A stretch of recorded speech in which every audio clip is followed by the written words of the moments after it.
السلام عليكم ورحمة الله وبركاته. ازيكم يا حبايب قلبي؟ عاملين ايه؟ يا رب تكونوا بخير وفي احسن حال. قبل اي حاجة زي ما متعودين نصلي على النبي في الكومنتات، اللهم صل وسلم وبارك على سيدنا محمد وعلى آله واصحابه اجمعين. الفيديو بقى بتاع النهاردة مختلف شوية. النهاردة هنسميه النهاردة هنسميه فيديو البلبطة، يعني اللي عايزة تبلبط تكمل الفيديو ده، ماشي؟ النهاردة كله الفيديو نشاط وحركة، وان شاء الله هنطلع من الفيديو ده والمطبخ بتاعنا يفتح النفس. يلا شد حيلكم معايا بقى كده، واللي بيحب فيديوهات الروتين والتنظيف يجهز حاجته، الشرشوبة بتاعته بقى وادوات التنظيف، ويبدأ معايا خطوة بخطوة. شغل الفيديو جنبه ونبدأ مع بعض. لو الفيديو عجبك ما تنسيش بقى الاشتراك واللايك، لان دعمكم بيفرق معايا جدا وبيشجعنا اكمل. يلا بينا نبدأ ونسمي الليل. النهارده بقى نزلت جبت السوق، كان فيه شويه حاجات خضار نازله، نزلت جبتهم. وانا عندي التلاجة بمسحها بغسلها مثلا كل 15 يوم 20 يوم، بس بمسحها كل اسبوع قبل ما احط فيها الخضار الجديد. بكون مسحاها ومنضفاها عشان احط الخضار الجديد على نظافه. هنا بقى جبت الحاجات اللي كانت ناقصاني وقلت بقى ارصهم الاول قبل ما ابدا الروتين في المطبخ.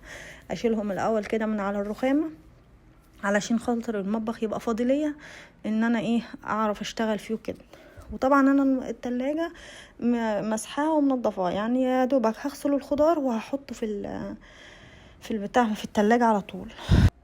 كان ناقصني بقى عيش للفطار وجبن وبتاع ده، وجبت بقى الشمام ده حلو قوي، احسن من البطيخ بصراحه. هنا التلاجة اهوت زي ما انا كنت قايله لكم، انا مسحتها ومنضفاها مش مخليه فيها اي حاجه، حتى لو في كان بواقي اكل او الكلام ده كله شيلته خالص. نضفت التلاجة، بدات ارص الخضار اللي انا جايباه بتاع الاسبوع على نظافه في التلاجة، وحاجه الفطار حطيتها فوق اهيت، ورصيت فيها بقى دي الفاصوليا واللوبيا. كان في ناس يعني حبايبي من متابعيني قالوا لي ان تتحط في التلاجة افضل من ان هي تتحط في ظرفة المطبخ. صراحة انا ما كنتش بحطها في ظرفة المطبخ في التلاجة خالص، كنت بحطها على طول في ظرفة المطبخ. بس في ناس يعني متابعيني يعني حبايبي قالوا لي ان هي هنا افضل عشان ما تسوس وكده، فانا بقيت احطها هنا في الدرج مع الطماطم، يعني عشان اوسع المكان فوق في الرفوف لاستخدامي وكده.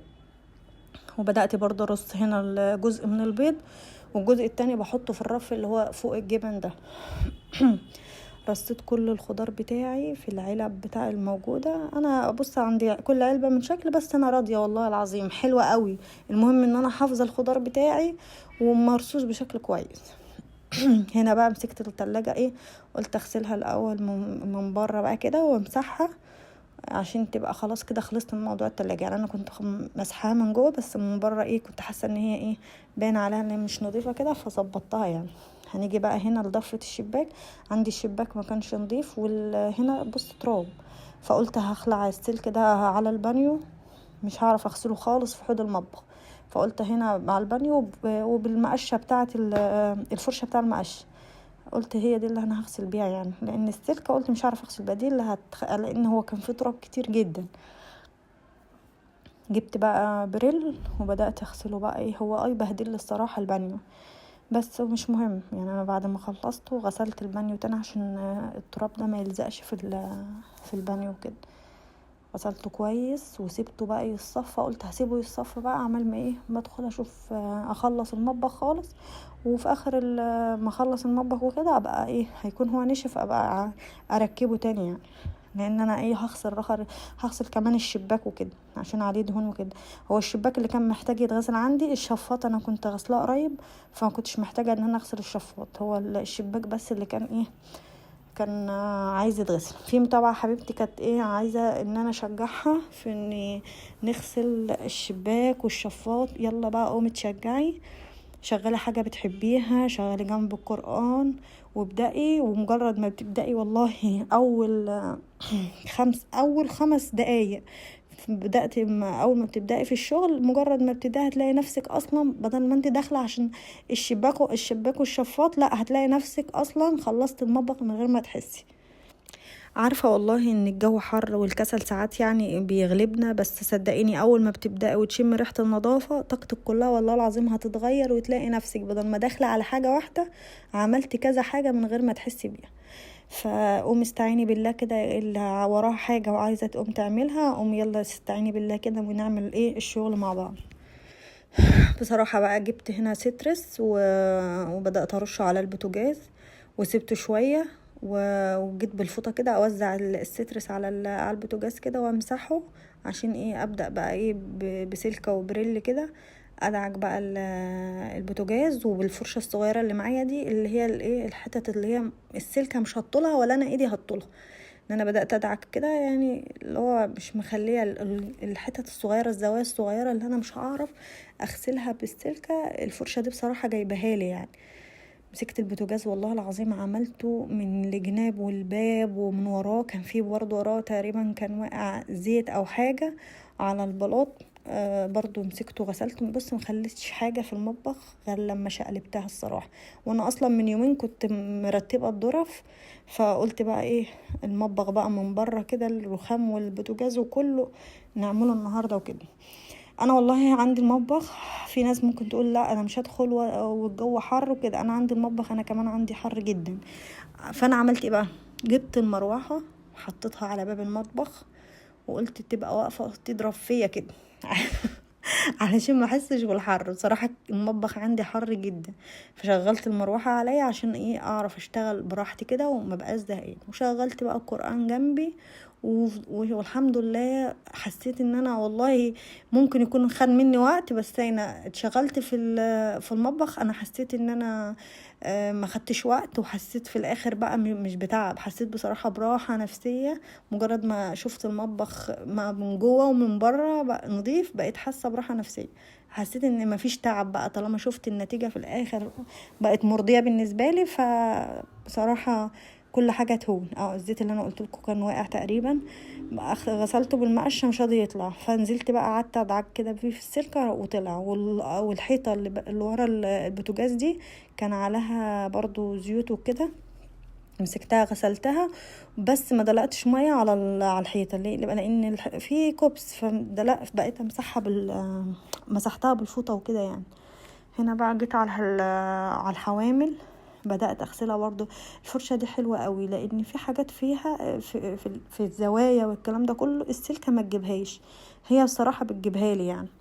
بدأت اغسل الحوامل كويس قوي عشان اسيبها تصفى عمل ما ايه ما اشوف انا هعمل ايه تاني بعد كده. اكيد من الناس اللي بتسمعني دلوقتي عارفة ان وراك حاجات كتير والبيت ما بيخلص، بس احنا النهاردة مش بننظف، احنا بنجدد طاقتنا وخلي المكان اللي بنقضي فيه اغلب يومنا يفتح النفس. يعني المطبخ ده هو اكتر مكان بنقضي فيه يومنا، فخليه يفتح النفس. فقومي كده شغلي الفيديو، اعملي لك حاجة تشربيها جنبك، شغلي اي حاجة انت بتحبيها جنبك وابدأي، وخلينا نخلص اللي ورانا مع بعض سوا كده، واستعيني بالله وان شاء الله كل حاجة هتخلص. لو مش قادرة تعملي كل ده اعملي حاجة واحدة، قومي اغسلي البوتاجاز بس، قومي اغسلي شباك المطبخ، قومي اعملي الرخامة، اعملي اي حاجة بس جزء بسيط. لو كل يوم هتلاقي نفسك انجزتي. ربنا يقوينا يا رب كلنا. ربنا يا رب يدي كل واحدة الصحة والعافية ويقويها على بيتها وعيالها ومسؤولياتها يا رب. هنا بقى انت هتقولوا حاطه المناديل دي ليه، بيبقى وانا بغسل كده كان في حاجه زي ميه وصابون واقعوا في المكان اللي هو ده، فانا بحط مناديل ان هي تشرب كل الميه او اي حاجه، بنشفها تماما قبل ما ابدا اشتغل. يعني اشغل البوتاجاز وكده يعني. فبشيل كل بعد ما حطيت المناديل دي شويه كده بشيلها بقى بتكون المكان نشف خالص بقى. بشيلها بقى وابدا احط العيون واحط بقى ده. والله البوتاجاز ده كده مجرد ما بشوفه نظيف وخلاص، شكل البوتاجاز في المطبخ بالشكل ده اعرف ان انت كده انجزتي، والله انجاز كبير لما اوصل لمرحلة النظافة دي. دلوقتي بقى احط الحوامل. هنيجي بقى على الجزء ده.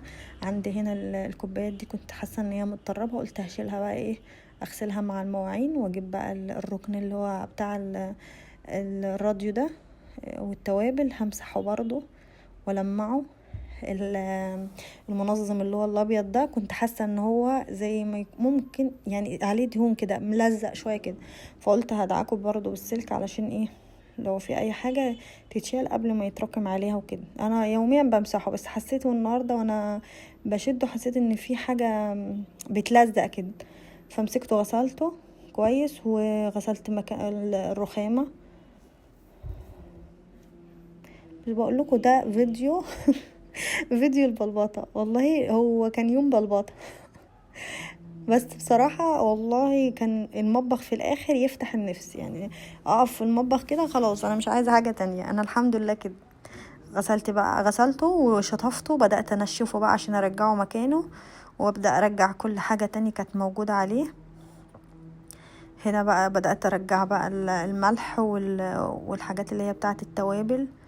وهنا الكمون، ده ملح وكمون والسبع بهارات اللي هو الجزء اللي تحت ده، وبقية البهارات بتاعتي فوق. وهنا بقى بدأت امسح الراديو برضه عشان لو جه على اي زيوت او كده، لان هو جنب البوتاجاز فطبيعي ان هو يجي. انا بمسحه كل يوم عشان برضه ايه ما يبقاش عليه اي حاجة. ونظمت الحتة دي، الركن ده انا بحبه قوي الصراحة. خلصته بقى قلت نغسل بقى الايه الشوط المواعين. هما المواعين ما كانتش كتيره، لان انا اصلا من بالليل بغسل المواعين، استحاله بقى انام. يعني ممكن انام والدنيا تضرب تقلب من عدا المطبخ ان يبقى المواعين تبقى فيها، يبقى فيه مواعين وسخه. فكنت انا غاسله اصلا المواعين بالليل، فما فيش غير مواعين الفطار والكوبايات اللي انا نزلتها من على الرف اللي انتوا شفتوه ده. بدأت بقى اغسل الكوبايات كده الاول. مين زي كده بيغسل حاجة حاجة؟ يعني عندي الكوبايات اغسلها الاول، اللي بعدها واشطف المواعين الحلل واشطف كده. ما اعرفش اغسل المواعين كلها وارجع اشطف كلها، بغسل جزء جزء كده. خلصت بقى الكوبايات واتنقلت بقى على مرحله الاطباق ما كانتش كتيره، هي كانت بتاعه الفطار بس، لان انا زي ما قايله لكم ان انا غاسله المواعين بتاعتي بالليل، يعني ما بسيبش مواعين وسخه. فده مواعين الفطور. بدأت بقى اخلص واشطف المواعين دي بقى عشان ابدا ايه افضي الرخامه خالص، وابدا ايه اغسلها هي كمان واشوف هنعمل ايه. جينا بقى للجزء ده. الطقم التوابل ده الصراحه اتكسر مني بطرمانين، فحاطه مكانهم بطرمانين اللي هو ايه احط الحاجات بتاعتي. يعني بطرمان حاطه فيه العلاج مثلا اللي بيتاخد يوميا جنب هنا، ومش عارفه يعني حاطه حاجتين، وبقيت الحاجه بقى فيها شاي وقهوه وسكر والكلام ده كله. فان شاء الله انا اجيب طقم توابل غير ده يعني. جيت هنا بقى للركن الرخامه دي اللي انا بحط عليها الكولمن. مسكتها بقى دعكتها وخدت الكولمن برضو هو كمان وديته على عند الحنفيه برضو عشان اشطفه واحط فيه ميه ساقعه برضو. غسلت الرخامه. وهنا بقى جبت شويه ملح ليمون وكربوناته، وقلت بقى ايه هنقع فيها الحوض شويه. يعني عملت كده وسبت الحوض نقعته شويه عشان خاطر الاستانلس يرجع زي كنت حاسه ان الاستانلس اغمق شويه كده. بدات احط بقى شويه صابون وادعك بقى، دعكت بالفرشه الحتت الصغيره اللي انا قلت لكم ان انا اللي ايدي ما بطولهاش، وبدات بالسلكه بقى. بصراحه خلى الاستانلس بتاع الحوض يرجع اكنه جديد، والحنفيات وكله غسلته باللي هو الكربونات ده، بصراحه حلو قوي. اللي وصل لحد هنا معايا الفيديو ما تنسيش اللايك بتاعك والكومنت الجميل والله اللي بيشجعني اكمل واقدم لكم احسن ما عندي. فما تنسينيش بالله عليك، لان هو ده اللي بيخليني اكمل. هنا بقى جبت بقى فوطه يعني غسلاها ومعصراها كويس قوي، وبدات المع المطبخ من فوق ومن تحت. وهنا خلصته بقى وجيت على الارضيه بتاعه المطبخ. يعني بص حطيت شويه بريل بقى وعلى القبلات كله بالمقشه كده رايح جاي. بصراحه كان انا بحب اللقطه دي، بحبها جو البلبطه ده بحبه. دقت بقى بمسحها خالص، شلت كل الميه والصابون، وجبت بقى الشرشوبه كده ايه ان انا انشف بقى كويس، يعني ما بخليش فيه ميه بقى تاني عشان البلاط يبقى ناشف وما يكونش فيه ميه. وبدات ارجع بقى الشباك السلك بتاع الشباك تاني مكانه. وبكده يا حبايب قلبي نكون وصلنا لنهايه الفيديو النهارده. يا رب يكون الفيديو عجبكم وشجعكم تقوموا تنجزوا اللي وراكم. لو عجبكم الفيديو بقى ما تنسيش تدعميني باللايك الجميل بتاعك، وتشتركي في القناه لو اول مره تشوفيني، وتفعلي الجرس عشان يوصلك كل جديد. ربنا يبارك في بيوتكم ويرزقكم راحة البال، ويقوي كل ست ويبارك في صحتها وتعبها، ويجعل كل مجهودها بتعمله في ميزان حسناتها. أشوفكم على خير في فيديو جديد بإذن الله، واستودعكم الله، والسلام عليكم ورحمة الله وبركاته. مع السلامة.